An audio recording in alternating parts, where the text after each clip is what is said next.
The war room was cold and dark. Blue lights from the computer screens lit up the faces of the military officers standing around the table. Admiral Gregory Mason looked tired. He had been fighting this war for 3 years, and they were losing. The Krell aliens were pushing deeper into human space every week. Their ships were everywhere, and their soldiers fought like they shared one mind. Because they did. General Marcus Webb stood with his arms crossed. He was a big man with gray hair and scars on his face. He had fought in more battles than anyone could count. He trusted guns and soldiers, not computers and scientists. When the door opened and a young woman walked in, his face turned hard. Her name was Amy Carter. She wore simple clothes, not a military uniform. Her dark hair was pulled back, and she carried a small computer tablet. She looked around the room at all the decorated officers and did not seem scared. Admiral Mason smiled at her. "This is Dr. Amy Carter," the Admiral said. "She has been studying the Krell for 18 months. She thinks she found a way to beat them." Webb made a sound like a laugh, but it was not friendly. "We need soldiers, not more scientists. We have been fighting for 3 years. What can she tell us that we do not already know?" Amy looked straight at him. Her voice was calm. "That you have been fighting the wrong war." The room went quiet. Officers looked at each other. Webb's face turned red. "What did you say?" Amy walked to the table and touched the screen. Pictures of Krell soldiers appeared. The Krell share one mind. Every report says this. They move together, think together, fight together. You have been trying to beat them by jamming their communications or destroying their command ships. But that does not work because you are attacking the wrong thing. "We know they share a mind," Webb said. His voice was angry. "That is what makes them so hard to kill." "Yes," Amy said. "But you treat it like a weakness to attack with normal weapons. You try to blow up their ships or cut their signals. The Krell are not a normal enemy. They are connected by something deeper than radio waves." Colonel Stephen Price leaned forward. He was the fleet's tactical officer, and he liked to learn new things.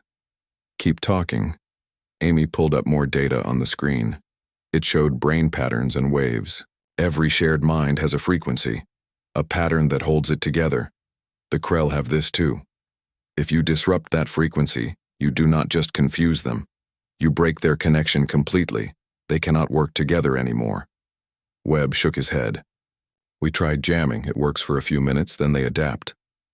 "I am not talking about jamming their radios," Amy said. "I am talking about attacking their brains, their biology.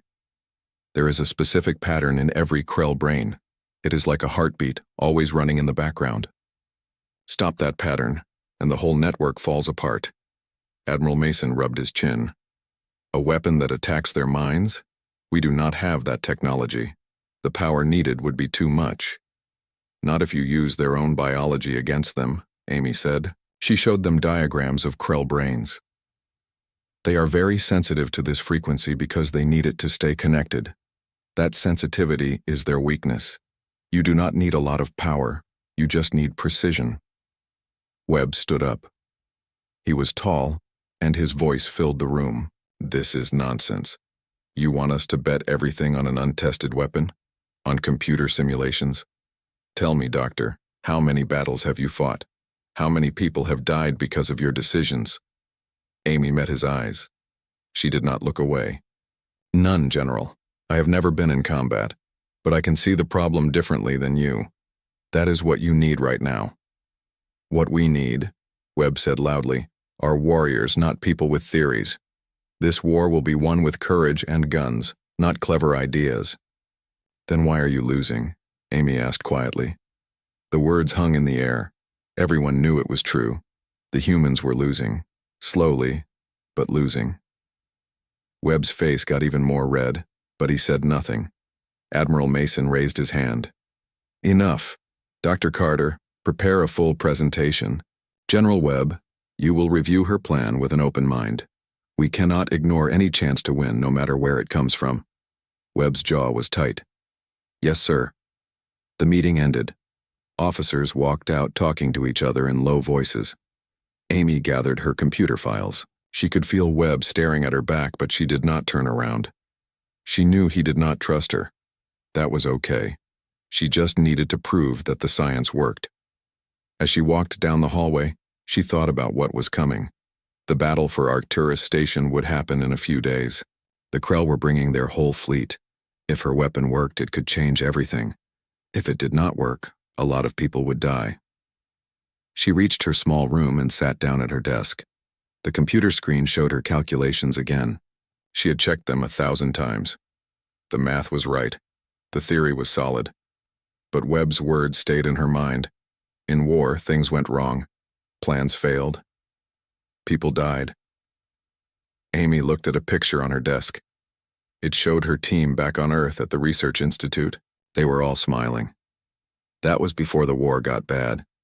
Before the Krell pushed so deep into human space that everyone was afraid.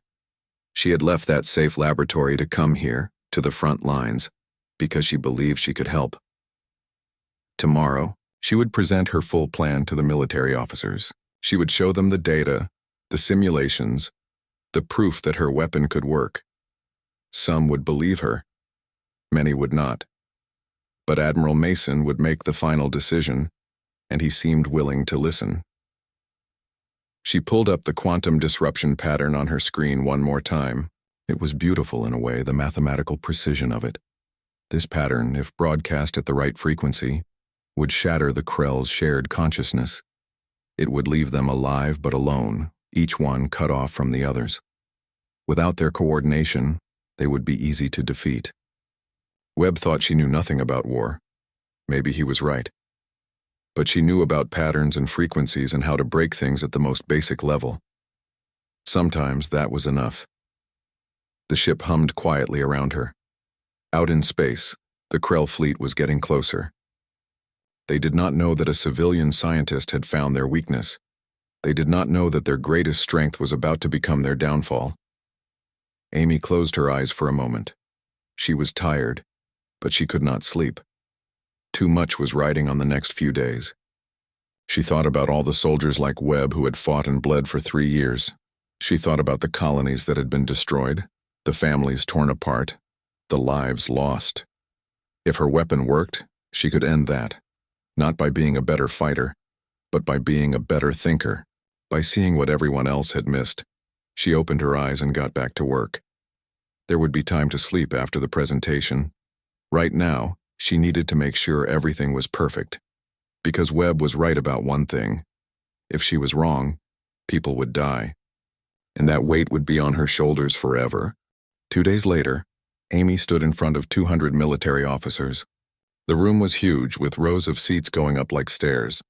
She felt small on the stage, but she kept her back straight.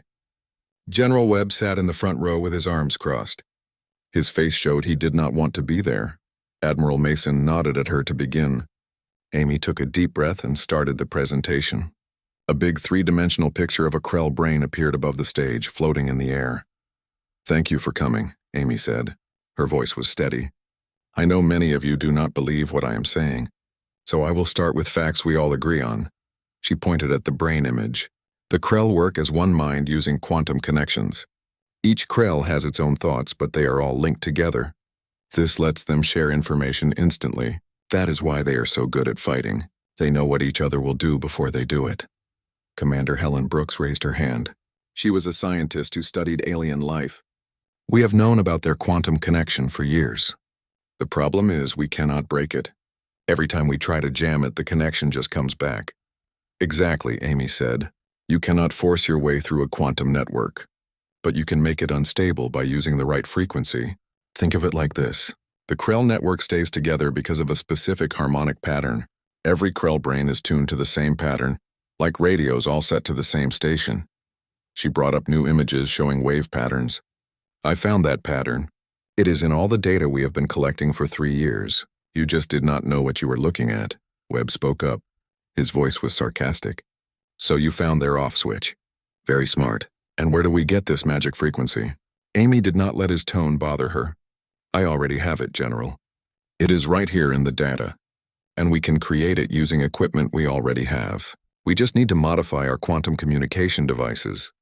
Captain Paul Martin was the chief engineer. He sat up straighter. "What kind of modifications are we talking about?" Simple reprogramming, Amy said. The hardware is already there. We just need to change what signal it sends out. I can have the new program ready in 24 hours. How long would it work? Admiral Mason asked. Amy looked at him. Forever. Once we break their quantum connection, it cannot be fixed. They would still be alive and thinking, but they would be alone, cut off from the shared mind permanently. The room erupted in noise. Officers talked to each other loudly. Webb stood up, his face dark with anger. This is crazy. You are talking about a weapon that has never been used, never been tested in real combat, and you want us to stake our entire defense on it? I want you to look at the facts, Amy said. Her voice was calm but strong. I am not asking you to trust me blindly. I am asking you to review the evidence and make a smart decision. Evidence from a laboratory, Webb shot back. The real world is different. In war, everything goes wrong. What happens when your miracle weapon fails and we have committed all our forces based on a lie? Then we will be in the same position we are in now, Amy said. You are already losing, General. Every week the Krell take more territory. In a year you will be pushed back to the core systems. What do you have to lose by trying something new? The silence was heavy. Everyone knew she was right about how the war was going, even if they did not want to admit it. Colonel Price spoke from the back. Dr. Carter, tell us how this would work in an actual battle. Step by step, Amy nodded. She was glad for the question. We would need to position quantum transmission arrays near their main fleet. The effective range is about 50,000 kilometers. That is close, but not impossible. She made the floating display show a battle simulation. Once in position, we turn on all the arrays at the same time. The disruption pattern spreads through the Krell quantum network almost instantly. Within seconds, every Krell in range loses their connection to the shared mind. And then what? Webb demanded. They are still armed. Still dangerous? True, Amy agreed. But they lose their coordination. Instead of facing one unified enemy with perfect teamwork, you face thousands of individuals making their own decisions. The chaos alone would destroy their effectiveness. Commander Brooks stood up. She looked thoughtful. I read Dr. Carter's research. The science is good. My worry is making it work in reality. We would need to modify at least 12 quantum arrays, and we would need to do it without the Krell noticing. If they figure out what we are planning, they could change their tactics. That is why timing is critical, Amy said. We need to strike during a major battle when their forces are concentrated. The Battle of Arcturus Station happens in 72 hours. They are bringing their main fleet. It is the perfect opportunity, Webb laughed. It was a harsh sound. You want to test an experimental weapon during the most important battle of the war. That is not strategy. That is suicide.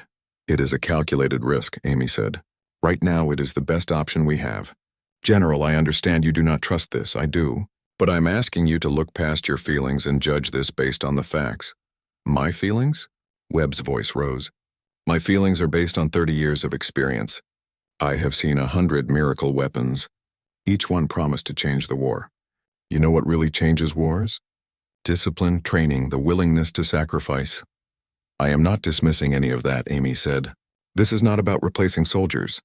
It is about giving you an advantage. One edge that could turn the tide. Admiral Mason stood up. Everyone stop talking. Enough, we will not decide today. Colonel Price and Commander Brooks will work with Dr. Carter. You have 48 hours to make a detailed plan. We will meet again then to make the final decision. As people left the room, Webb walked up to Amy. He stopped close to her. His voice was low, so only she could hear. You do not know what you are talking about. War is not math. It is blood and death and watching good people die because someone made a mistake.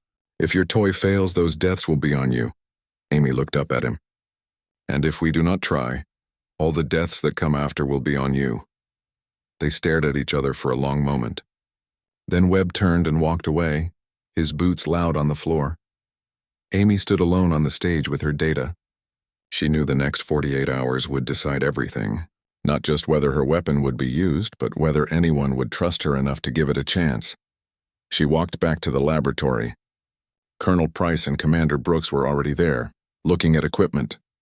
They would help her build the modified arrays and run the final tests. The science was good. The math was perfect. Now she just had to convince the warriors to trust in something they could not see or touch. The countdown to the Battle of Arcturus Station had started. In 3 days, the Krell would arrive with their massive fleet. In 3 days, Amy would find out if her theory could survive in the real world of combat and chaos. She looked at her computer screen one more time. The quantum disruption pattern glowed there, beautiful and precise. This simple pattern could end the war. Or it could fail and thousands would die. Webb thought she knew nothing of war. He was probably right, but she knew something he did not. She knew that sometimes the answer to an impossible problem came from looking at it in a completely new way. Not with more force, but with more understanding. The equipment hummed around her as she got to work. There was no time to waste, no time for doubt, only time to prepare and hope that when the moment came, the science would hold true. Outside the ship, space was dark and quiet. But that quiet would not last long. The Krell were coming, and the biggest battle of the war was about to begin. The next 2 days passed in a blur. Amy worked almost without sleeping. The cargo bay had been turned into a temporary laboratory. Equipment filled every corner, humming and beeping. Colonel Price and Commander Brooks worked alongside her, running test after test. "The signal looks clean," Brooks said, staring at her tablet computer. "But I worry about interference. In a real battle, there are so many things happening. Weapons firing, ships exploding, engines running. All of that creates noise." "I accounted for that," Amy said.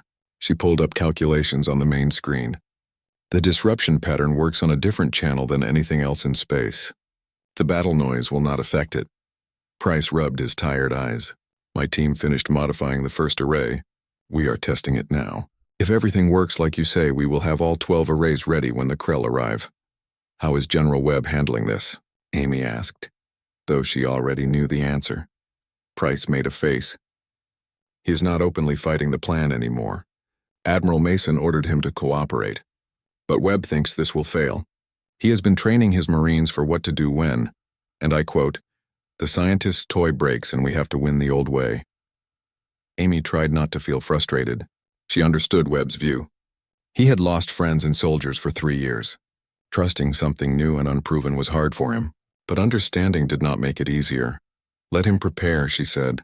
"If I am wrong, we will need those contingency plans." "But I am not wrong." Brooks looked up from her tablet. "You are very confident for someone who has never seen combat." "It is not about confidence," Amy said. "The math is either right or wrong, and I have checked it 1,000 times." A young officer appeared at the lab entrance. "Dr. Carter? General Webb wants to see you in the tactical planning room." Amy looked at Price and Brooks. They both shrugged. This could be good or bad. She headed to the planning room, trying to prepare herself for another argument. Webb stood over a holographic table showing the Arcturus system. Several senior officers stood around him. The general looked up when Amy entered.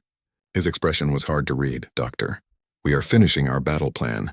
I wanted you to see what we are working with." It was the closest thing to respect Webb had shown her. Amy walked to the table carefully. "The Krell fleet will arrive here." Webb pointed at a spot on the display. "About 200 ships, including 3 huge carriers. Our fleet has 97 ships plus the station's defense guns."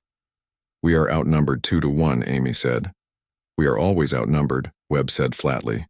"That is normal when fighting a hive species. Our advantage is we are defending a fixed position with strong defenses." He changed the display to show battle formations. "Normal tactics say we form a defensive sphere around the station. We overlap our firing zones to be more effective. The Krell will try to overwhelm us with numbers hitting our weakest points." Amy studied the layout. "Where will you put the quantum arrays?" Webb highlighted 12 positions spread throughout the formation. "Colonel Price's team installed them on our most heavily armored ships. They have the best chance of surviving long enough to activate if your plan works." "When it works," Amy said gently. Webb's jaw tightened. "I have been doing this long enough to know nothing is certain. So yes, if it works, because if it does not, we need to be ready to fight normally." He zoomed in on part of the display. "I am positioning Marine assault teams here, here, and here. If the Krell coordination collapses like you say, we will hit them with boarding parties. Strike hard while they are confused. Capture or destroy as many ships as possible before they recover." Amy felt respect for the general's planning. He might doubt her, but he was still preparing to use her weapon if it worked. That showed professionalism. "What about timing?" she asked. "The disruption needs to happen after the Krell commit their forces, but before they overwhelm our defenses." "I know." Webb said. Admiral Mason will give the order at the right moment. Your arrays will be ready to activate on his command. He straightened and looked at Amy directly. I want you to understand something, Doctor. Every person in this fleet is risking their life based on your theory. If this fails, good people will die. Can you live with that responsibility? Amy met his stare without looking away. Can you live with not trying? Every day we fight this war normally, people die. At least this gives them a chance. Webb was quiet for a long time. Then, surprisingly, his expression softened a little. You really believe in this? I believe in the science, Amy said. And I believe sometimes the answer comes from looking at a problem in a new way. The general nodded slowly. I hope you are right, Doctor. For all our sakes. As Amy left the planning room, she felt the weight of what was coming. In less than 24 hours, they would know if her theory worked in reality. The math was sound. The simulations were clear. But Webb was right about one thing. War was chaos, and chaos destroyed even the best plans. Back in the lab, Brooks was running final checks on the quantum arrays. How did it go? She asked. Better than expected, Amy said. The arrays are ready? As ready as we can make them, Brooks replied. The arrays are synchronized. The signal pattern is locked in. The backup systems are in place. If this is going to work, we gave it every chance. Amy pulled up the master control on her computer. She studied the readouts one final time. Every calculation had been checked 3 times. Every variable had been accounted for. Every backup plan was ready. She had done everything possible to ensure success. Now all that was left was to see if theory could become reality. Get some rest, she told Brooks. Tomorrow will be long. As the lab emptied, Amy stayed behind. She stared at the equations on the screen. Somewhere out in the dark of space, the Krell fleet was approaching. They did not know it yet, but they were about to face something new. Not bigger guns, not better soldiers, but an attack on the very thing that made them strong. Tomorrow would change everything one way or another. Amy thought about Webb's question. Could she live with the responsibility if she was wrong? The answer was she did not know. She had never faced anything like this before. She was a scientist, not a soldier. She dealt in theories and data, not life and death decisions. But she was here now, and the fate of thousands of people depended on whether her calculations were correct. That was terrifying and exhilarating at the same time. She pulled up a simulation one more time. It showed the quantum disruption spreading through the Krell network like a wave. Their perfect coordination shattered. Their unified mind broken into thousands of separate pieces. It was beautiful in its precision. But simulations were not reality. Tomorrow, in the heat of battle, with lives on the line, would it still work? Amy closed her eyes and took a deep breath. She had to believe it would. Not because she was arrogant or overconfident, but because the alternative was unthinkable. If they fought this battle the normal way, they would lose. The numbers did not lie. The Krell had more ships, more soldiers, more resources, but if her weapon worked, none of that mattered. The Krell's greatest strength would become their greatest weakness in an instant. She opened her eyes and shut down the computer. She needed sleep, even if it was just a few hours. Tomorrow she would stand on the bridge of the Valiant and watch as her theory was tested in the most extreme way possible. Webb thought she knew nothing of war. After tomorrow, she would know more than she ever wanted to. She would know what it felt like to hold lives in her hands, to make a decision that would save thousands or doom them. The laboratory was quiet now, just the hum of electronics and the distant vibration of the ship's engines. Amy walked to her small quarters and lay down on the narrow bed. Sleep did not come easily. Hermond kept running through the calculations, checking and rechecking. Finally, exhaustion took over. She drifted off into uneasy dreams filled with numbers and patterns and the faces of people she had never met, but whose lives depended on her being right. The Battle of Arcturus Station was coming, and nothing would ever be the same again. The Krell fleet appeared out of nowhere. One moment space was empty, the next it was filled with ships, hundreds of them, blocking out the stars like a swarm of insects. On the bridge of the USS Valiant, Admiral Mason watched the tactical display with a calm face. But Amy could see tension in his shoulders. 214 vessels confirmed, the sensor officer said. They are forming their attack pattern. All ships to defensive positions, Mason ordered. Activate shields and prepare to fight. Amy stood in the corner of the bridge, trying to stay out of the way. Her tablet showed the quantum array controls. Everything was ready. Green lights across the board. She could feel her heart pounding. This was it. After all the planning, all the arguments, all the doubt, the moment had arrived. General Webb was 3 levels below on the Marine command deck. He was coordinating the boarding teams that would attack if the quantum disruption worked. Before leaving the bridge, he had looked at Amy one last time. His expression had been complicated. Doubt mixed with hope mixed with something that might have been respect.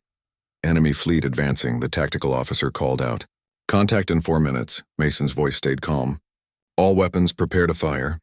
Launch fighters. The space between the 2 fleets filled with small ships. Human and Krell fighters poured out, their engines leaving bright trails in the darkness. The first shots were fired. Energy beams and missiles crossed the distance at incredible speeds. Shields holding, came the report. Forward batteries firing?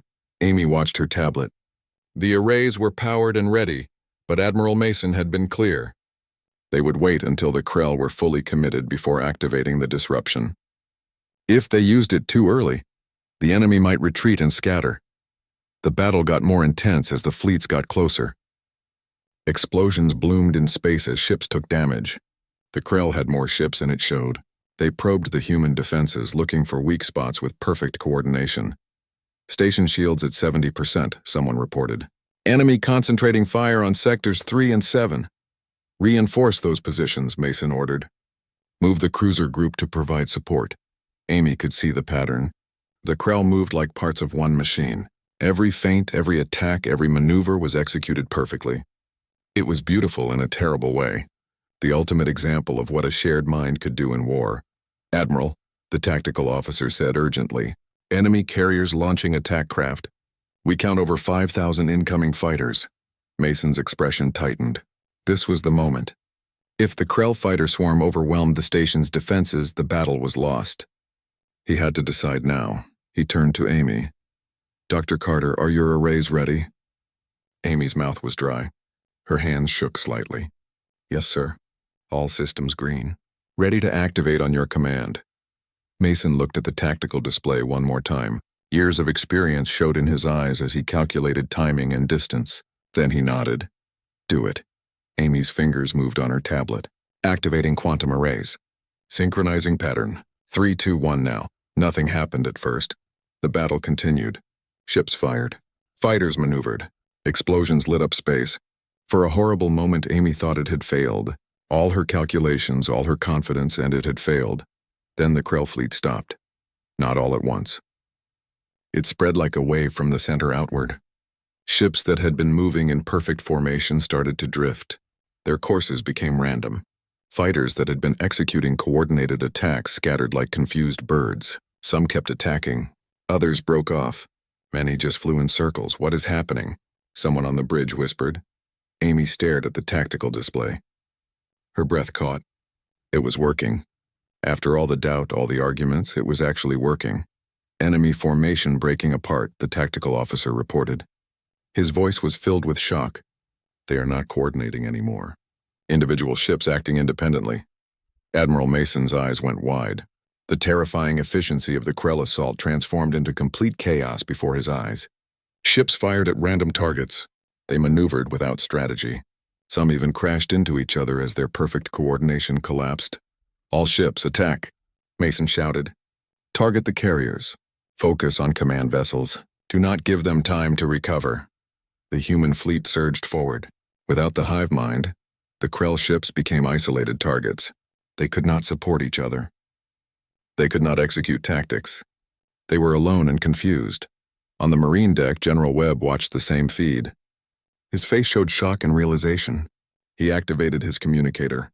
All boarding teams, launch now. Target the capital ships. They are disorganized. Go, go, go. Marine shuttles shot from the larger human ships. They headed for the Krell carriers that now drifted helpless, their fighters scattered. Boarding actions that would have been suicide minutes ago were now simple operations against confused defenders. Amy's tablet showed the quantum disruption spreading through the entire Krell fleet. The neural network that had connected them for thousands of years was shattered in seconds. Each Krell still had consciousness, still understood their purpose, but they had lost the collective intelligence that made them strong. It was like watching a supercomputer reduced to basic calculators. Dr. Carter, Admiral Mason said. Amy heard real warmth in his voice. Your theory was correct. Before she could answer, the tactical officer called out. Enemy fleet attempting to withdraw. Multiple ships jumping to hyperspace. Let them go, Mason ordered. Focus on ships we can capture. I want those carriers intact. The intelligence value is enormous. The battle that had seemed destined to be humanity's last stand became a rout. Krell ships fled in all directions.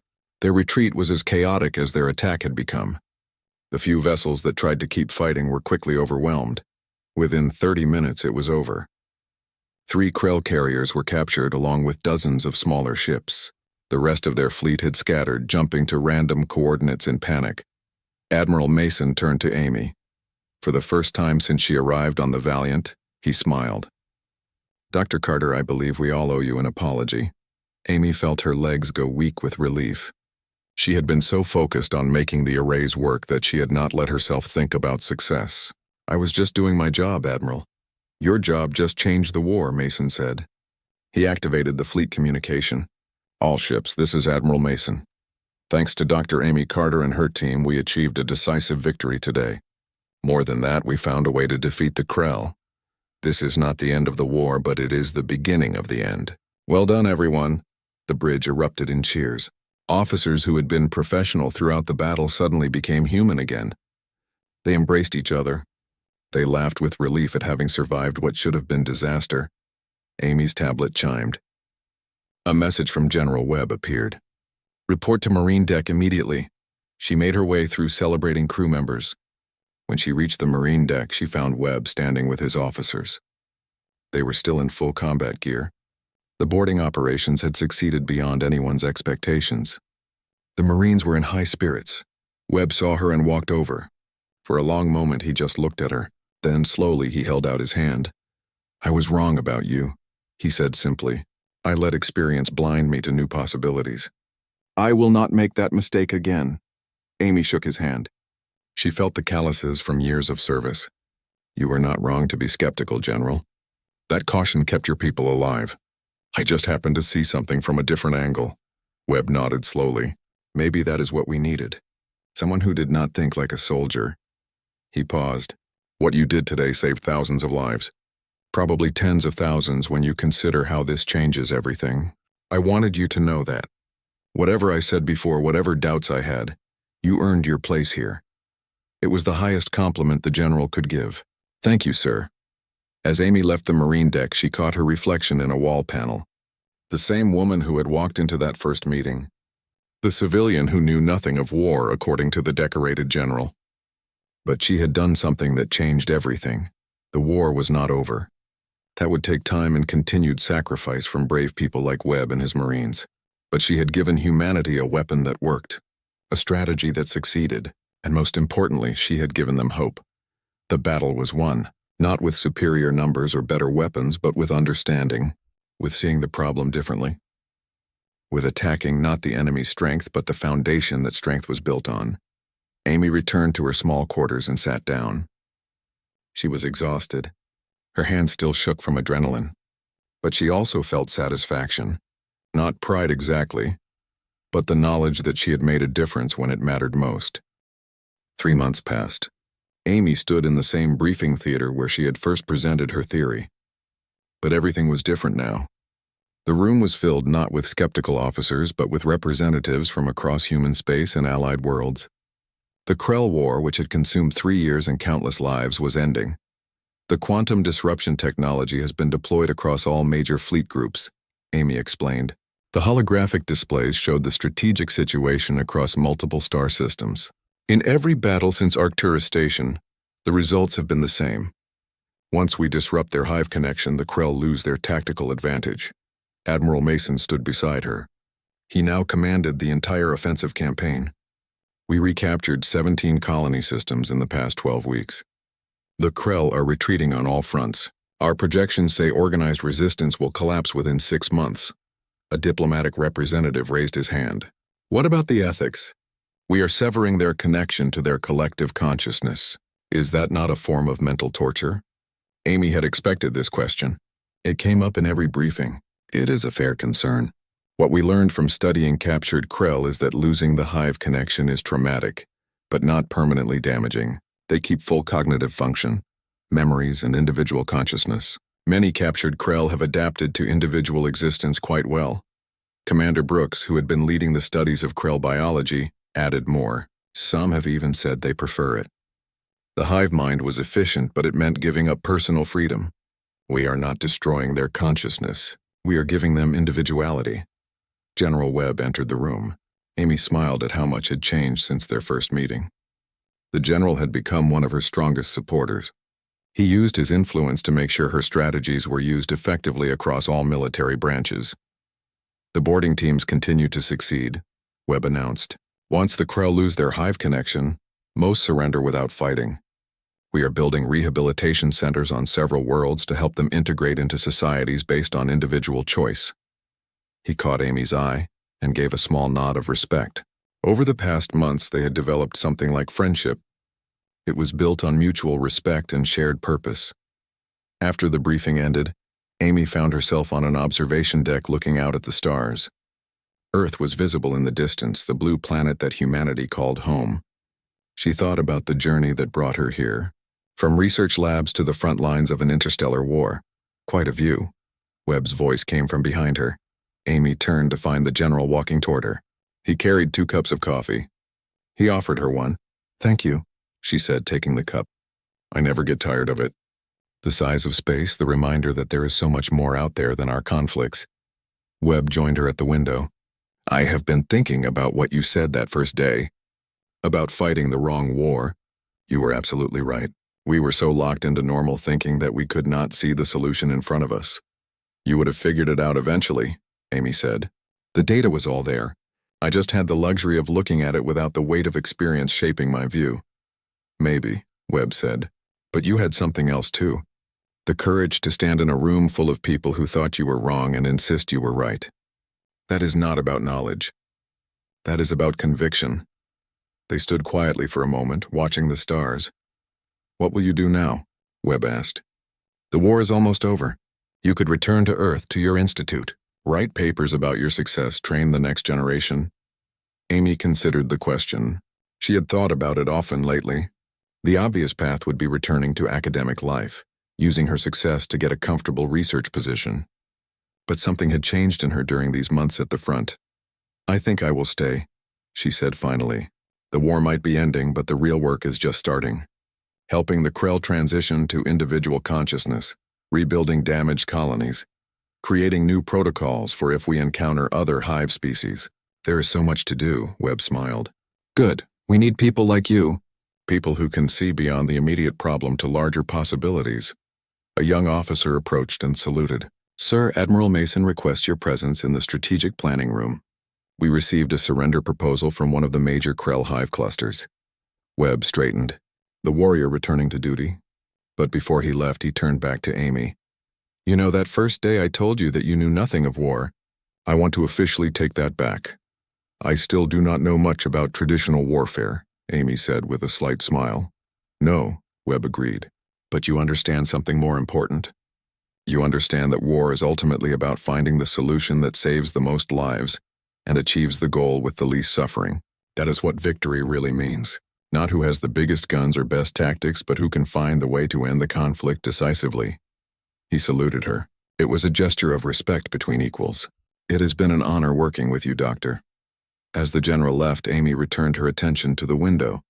Somewhere out there, Krell and humans were sitting down together to discuss peace. Ships that had been fighting were now working together to rescue survivors and repair damage from 3 years of brutal war. She thought about all the people who had doubted her, all the obstacles she had faced, all the moments when failure seemed certain.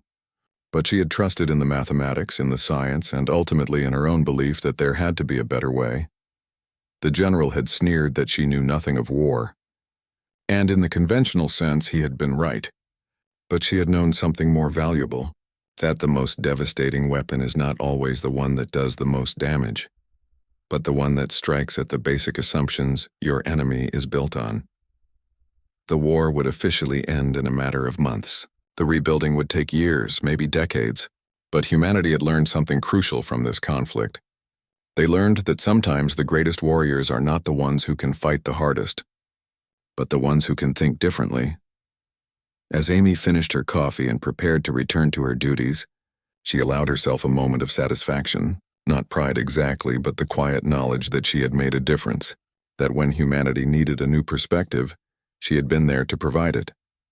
The stars continued their eternal dance, indifferent to the small dramas below. But among those dramas, in one small corner of the galaxy, a war was ending, not with explosions and glory, but with understanding and change. Amy thought about the Krell who were learning to be individuals for the first time. It must be frightening for them, going from being part of something vast to being alone with their own thoughts. But it was also freedom. The freedom to choose to think differently, to become something new. In a way, both species had learned the same lesson. That strength came not from uniformity, but from the ability to see things from new angles. The Krell had been powerful because they thought as one, but that same unity had been their downfall. Humans had been struggling because they fought conventionally, but their ability to accept new ideas, even from unlikely sources, had saved them. Amy placed her empty coffee cup on a nearby table and headed back to her work area. There were reports to review, data to analyze, plans to make. The quantum disruption technology needed refinement. The rehabilitation programs for freed Krell needed oversight. The political framework for peace needed input from people who understood both species. She passed crew members in the hallway. Some nodded to her with respect. Others smiled. A few saluted even though she was not military. She had earned their respect not through rank or combat experience, but through results, through being right when it mattered most. In her quarters that night, Amy pulled up the original calculations one more time, the quantum disruption pattern that had changed everything. It looked so simple now, just numbers and waves on a screen. But those numbers had ended a war. Those waves had saved thousands of lives. She thought about what Webb had said, about understanding that war was really about finding the solution that saved the most lives. She had never thought of herself as a warrior. She was a scientist, a thinker, someone who worked with theories and data. But maybe that was exactly what this war had needed. Not another soldier, but someone who could see the problem from outside the military mindset, someone who could ask questions that had never been asked before. Amy closed the file and shut down her computer. Tomorrow would bring new challenges, new problems to solve, new opportunities to make a difference. But tonight she could rest knowing that she had done something that mattered. The general had sneered that she knew nothing of war. And he had been right. But she had known something better. She had known that sometimes the fight could be ended not with 1,000 moves, but with just one. The right move. The move nobody saw coming. And that in the end was worth more than all the conventional wisdom in the galaxy.